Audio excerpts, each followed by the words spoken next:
Okay, class, good morning. Good morning, Sir Bintana. 君の虜になってしまえばきっとこの夏は充実するのもっと Okay, class, meron tayong quiz ngayon. 1 to 10. Pero dahil in love si sir, maglabas na lang kayo ng papel, ako na magsasagot. Ha, talaga, sir? Kayo na magsasagot? Kakaiba si sir ngayon na. Siya na magsasagot nung pa-quiz sa atin.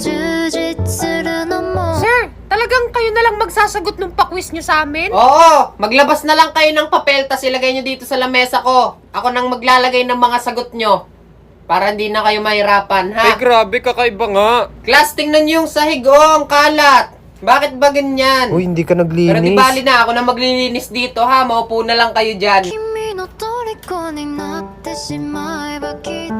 Sir, parang good mood tayo ngayon ah. In love kasi si sir eh. Ay, naman si sir. In love naman pala si sir, kaya good mood. Sinong nagugutom? Sir, ako po, gutom na sir. Nagugutom na kayo? Sir, Opo, ako po, sir, nagugutom gutom na po kami sir. O, magpunta na lahat sa kantin. Ha? Mag-resist na ang lahat. Sir, kakasimula pa lang po ng klase, bawal pa po mag-recess. Okay lang yan. Sabihin nyo sa kantin, ako ang nagsabi. O, sinong walang pera? Ay, sir, ako po, wala ha? po akong dalang O, sir. baka wala kayong pang-recess. O, hati-hati na kayo dyan, ha? 君の虜になってしまえばきっとこの夏は充実するのもっと Uy, sir, kanina ka pa dyan ah. Tulala ka, tas bigla kang ngingiti ah. Hindi kasi talagang in love si sir eh. Talagang tumitibok ang puso ko. Mayat-maya tuwing naalala ko siya. Sir, halata kang in love ka. Pero saan mo ba nakilalang babaeng yan?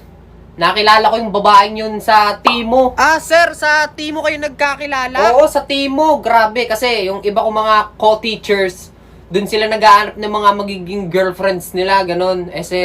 Ginaya ko. Tapos yung nakita ko, puro magagandang babae, pero sa isang tao lang ako na in love. Grabe sir, feeling ko talagang napakaganda ng babaeng nakilala mo, no? Talaga! Grabe, ang daming chicks dun.